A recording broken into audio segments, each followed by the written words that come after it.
Holy City Center Radio. It is episode 312, and I am your host, Christian Sanger. Today is Monday, November 11th, 2024.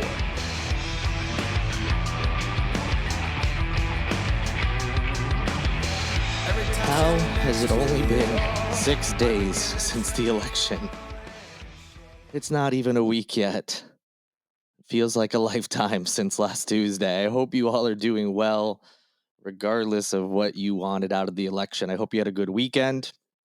Because of the election and being so busy, and I had a couple of appointments, I didn't have a show on Wednesday. And if I did, it wouldn't have talked about the election anyway, because, I would have recorded it before the results were in.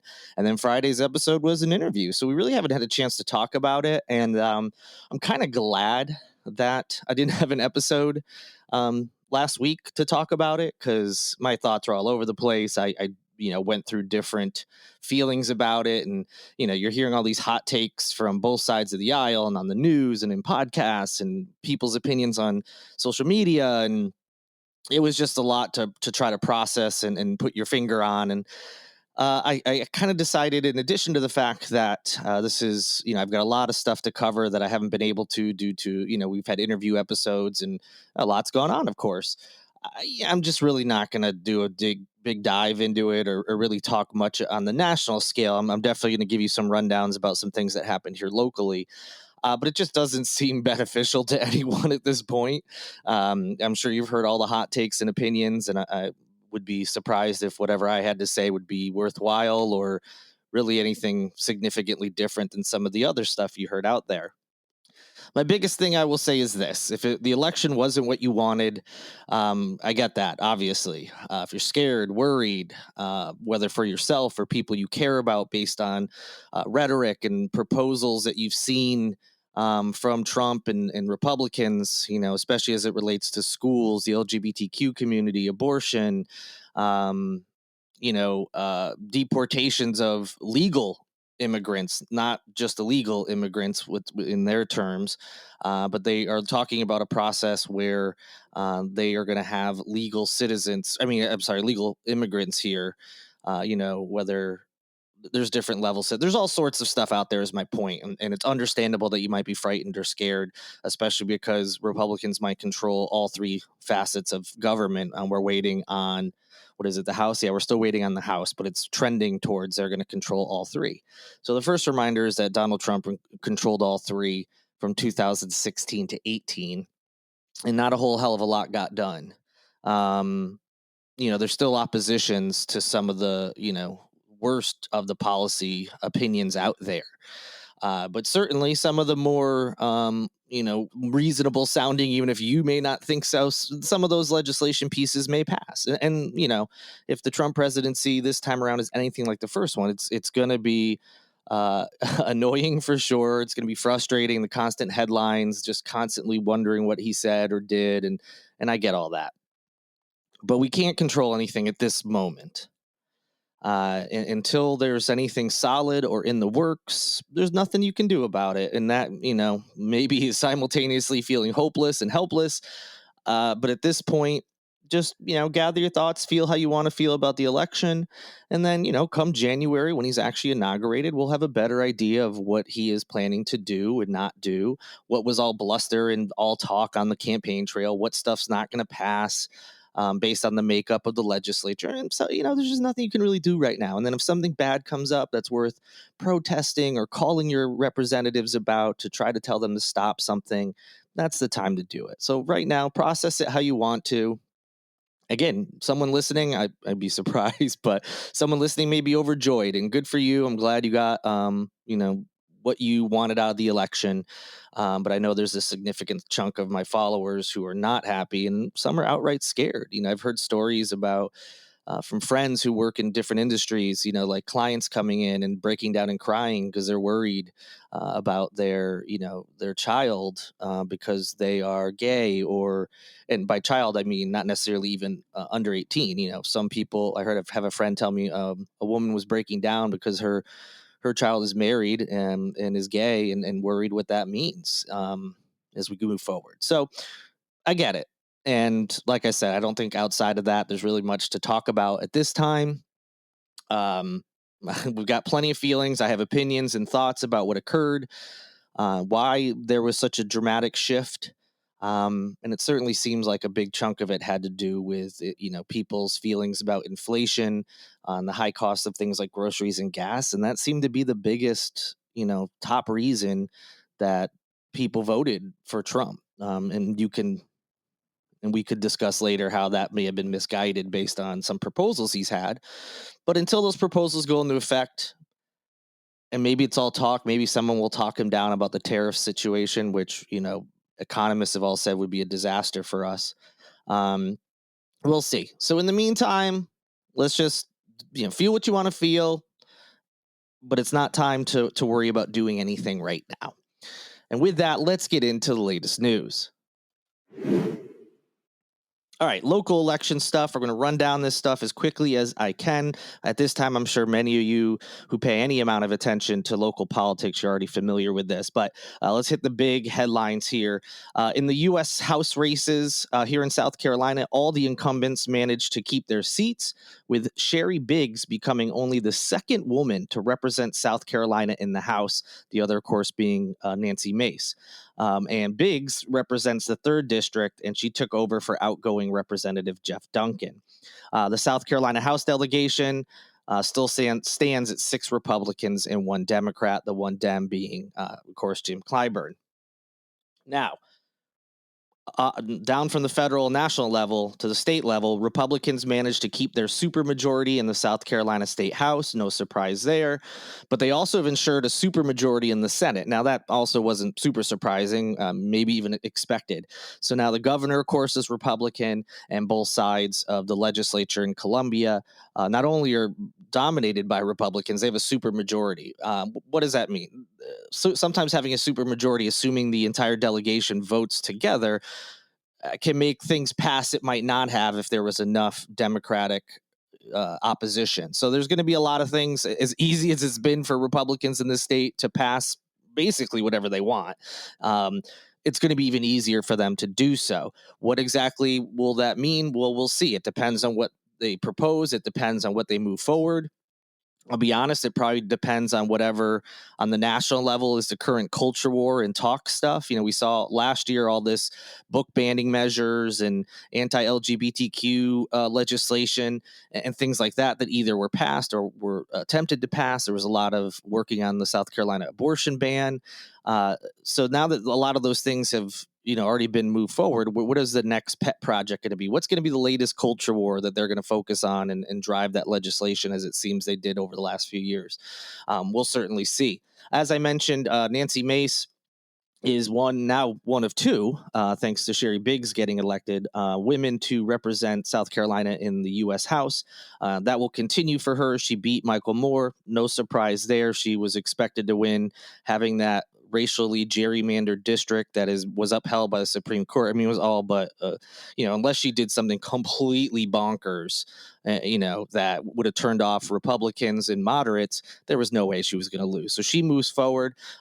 There's a disappointing win for Tom Fernandez. He defeated an incumbent Democrat, Vernon Stevens. Tom Fernandez has bounced around with different local politics. He's, for whatever this is worth, he seems to have a pretty good following on Facebook, like in the Berkeley County area.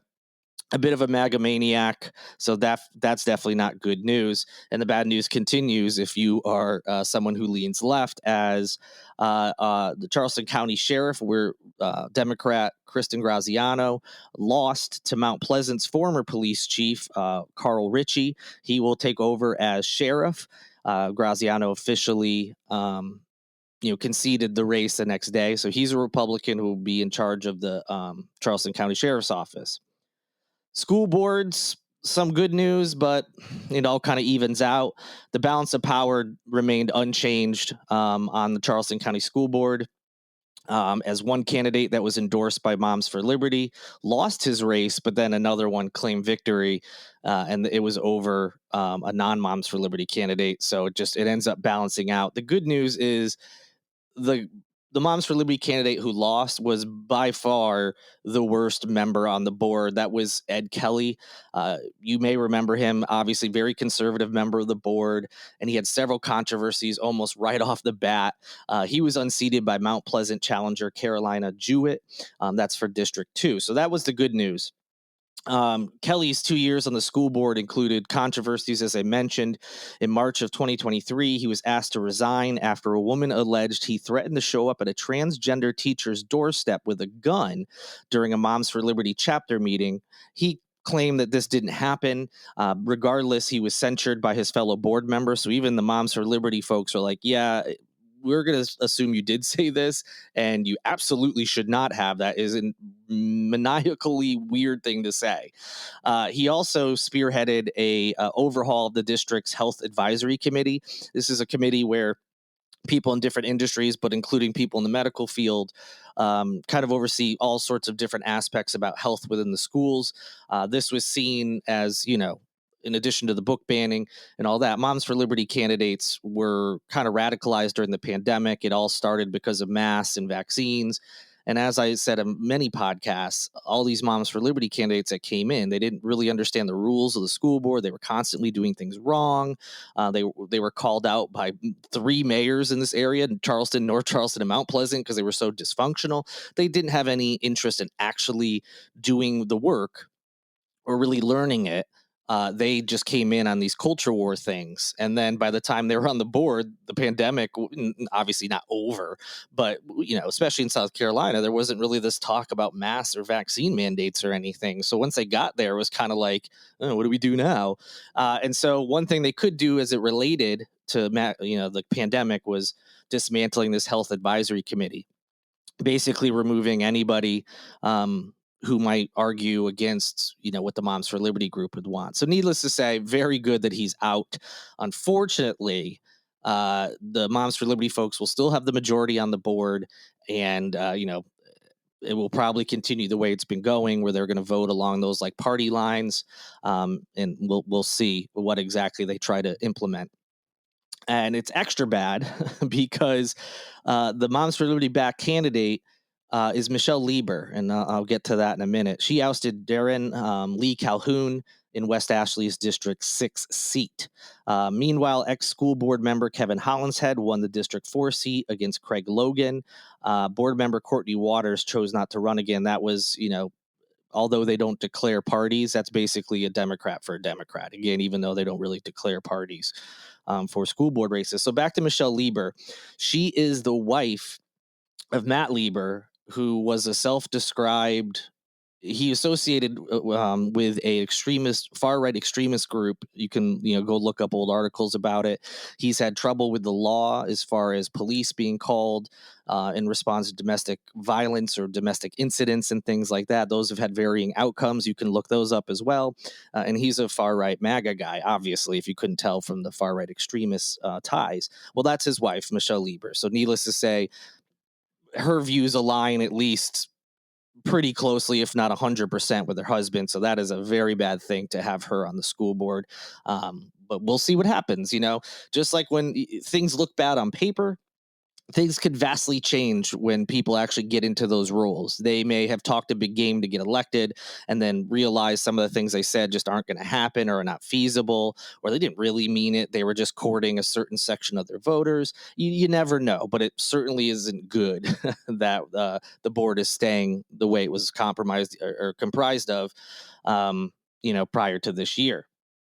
If you're not familiar with Moms for Liberty, I've talked about them before. They're an ultra-conservative political organization.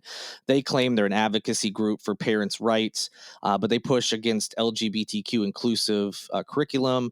They support book ban legislation, and they oppose social emotional learning and critical race theory. And we laugh about the whole critical race theory thing because that's a college-level graduate course, and it's generally taught only in law schools, not public schools. And by generally, I mean really you would have to look pretty hard to find a public school that actually teaches critical race theory. There may be elements of it that are incorporated into lessons, but the actual topic is not something that is taught in public schools. Again, that's one of those culture war things that's still going on, and I'm sure we will hear more and more about that as we move forward. As far as other election updates, people across the state made a very decisive choice about a change to the state constitution that could potentially impact who is able to vote in the future. It's still a very, very weird thing. Voters overwhelmingly voted in favor of changing the wording involving voter qualifications in the South Carolina state constitution. The change would eliminate the opportunity for a non-citizen to vote in the state. However, I don't see how a non-citizen could vote anyway based on the old language. The ballot question was just a simple yes or no, and it just asked if part of the state constitution should be edited, and it was only by one word. So currently, the Constitution states that every citizen of the United States who is a registered voter can vote, but South Carolinians decided to change the word every to only. So now it says only citizens of the United States who are registered can vote. What is the difference? I don't know, because it says every citizen versus only citizen. Well, a non-citizen by definition is not a citizen. So, any event, this was seen as a way to possibly prevent people who are actually supposed to be allowed to vote to not vote. I'm sure there'll be legal challenges in some instances, but that is what happened there. And then finally, Charleston County voters did not approve the transportation sales tax referendum. A majority of residents voted no on the ballot questions, which means the sales tax will not be renewed this year. It's unofficial, but 60% of voters opposed a half-cent sales tax.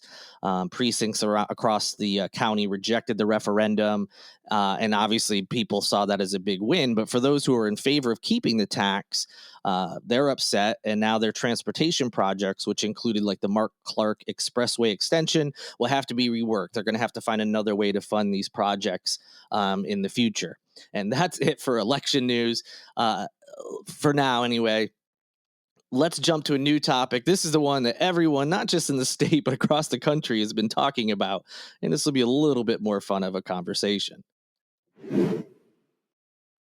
Yes, of course. I'm talking about the monkeys. There's monkeys loose in South Carolina. This is crazy. I feel like it wasn't that long ago when we were talking about these random things that happen with animals. There was like a kangaroo loose somewhere in the state recently. There's been like I forget what it was, like llamas or something that got loose. There's just always seems to be some animal. There was another a single monkey that was loose. I guess I should say individual monkey. You know what I mean? That was loose because it was a pet and got out, and then ultimately was shot when it tried to attack somebody's dog in their yard. It's why are these random animals always getting out in South Carolina? Well, this one made national headlines because it wasn't just a single monkey. It was dozens, specifically 43 of them. 43 monkeys have escaped from a research facility in Yemassee, which has prompted police to urge residents to lock their doors and windows until the primates have been captured. Now, this happened, I think it was Wednesday when the news came out, maybe Thursday. I should have known, should have looked it up. I'm not going to. But as of this recording, Sunday afternoon, approaching evening, there's only one that's been captured so far. And now you would think they're just way out, who knows where they are. But apparently they're right outside of the Alpha Genesis Primate Research Center where they escaped from. So they're all apparently young, and they weigh between 6 and 7 pounds. So they're not very big, but they could be dangerous. They're wild animals, of course. But they've been observed just kind of like playfully exploring the perimeter of the fence of the facility. So they're out of the building, but they haven't apparently gone over a fence that's outside of the building. And they're like in the trees and hanging out. And, they're all apparently, like, according to this one story, cooing at some of the workers there, making noises towards them. I don't know why they're having such a hard time wrangling them when they're just on the property. Not that I know how easy it would be to capture a monkey, but you think they or animal control or someone would at least have some way of doing it. But so far, only one has been captured and brought back to the facility. Now, there's all sorts of rumors going out there, of course, because this is a research center. People are like, okay, what have they done to these monkeys? Specifically, are they injecting them or with some kind of disease or something to try to test medicines or whatever? So if they do somehow get outside the facility, outside the fence, are people in danger outside of just the fact that, these are wild animals and might bite you or attack you or whatever? Is there more to it? Well, the research center claims that due to their young age, that they're too young to carry diseases, which I didn't know a monkey could be too young to carry diseases. That seems like they're just invincible to diseases. Like, so that doesn't really jive with me, but okay. But they also claim that they haven't done any testing on them due to that young age. So hopefully that is true, that no testing has been done and that they are in fact too young to carry diseases. So if some or all get out of the fencing and bite someone, say, or scratch someone, that apparently they're not going to pass any disease. Now I'm sure there are some. No, well, it's so confusing. How are they too young not to carry disease? It makes no sense.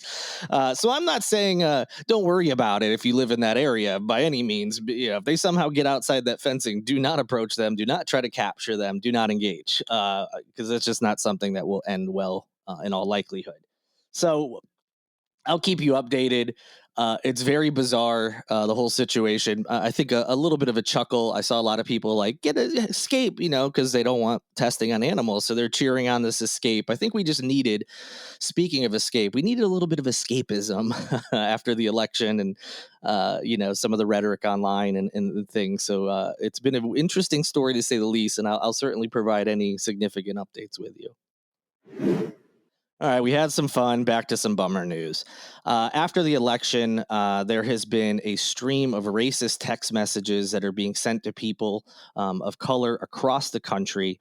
And, within the last few days, even some Lowcountry individuals say that they have received these texts. State Representative Tiffany Span Wilder sent an email to her House colleagues explaining that several of her constituents received these text messages, and they were actually called out by name in the messages. So somehow whoever is sending these has a name matched to a number. And I'm sure there's many ways that can be done, but it's still concerning, of course. Now, these messages, they say a few different things, but the main takeaway is it claims that the recipient has been selected to pick cotton at a nearby plantation. Obviously disgusting and racist. And whoever's behind it, we don't know, is the gist of it so far. No idea. Could be people who are, legit racist trying to terrorize people. It could be a hoax where people are just trying to, stir up some trouble post-election. I mean, we just don't know. So although it happened after the election, any speculation of who's behind it is just that, speculation. Regardless, I hope, authorities figure out who it is that are behind these texts, and there's some form of punishment for them, because this is obviously unacceptable. Now, the messages differ and they come from various numbers, but many say the individual should prepare to be picked up by, quote, executive slaves, end quote, and taken to the plantation. Again, it's all revolving around this plantation talk, and it's disgusting. As for those who have received them, as I mentioned, it's mostly people of color, and it's all over the country, not just here, but specifically, yes, there's been people in Charleston County who've received them. Both Clemson and the University of South Carolina have had students receive them. There's been as young as a high school student reportedly receiving them in the state, and there's also been some elderly folks that have received them. So it's all over the board. Berkeley County has reported that they've had some incidents as well. And as I mentioned, nationwide, texts like these have been reported in North Carolina, Indiana, Alabama, Michigan, Georgia, and even more states from there. That also includes the D.C., Virginia area. The FBI is in touch with the Justice Department on these messages, and the Federal Communications Commission, the FCC, said it was investigating the texts alongside federal and state law enforcement. So people are looking into it. Hopefully, we'll find out who is behind it, and they'll be punished appropriately. All right, the last story I have time to talk about as we wrap up this episode. North Charleston finally has a new police chief. Dr. Roland Camacho, he goes by Ron, has been named that next police chief of North Charleston. The mayor, Reggie Burgess, announced the appointment in a YouTube video shared last Monday, so a week ago. And Camacho is expected to be sworn in on December 9th.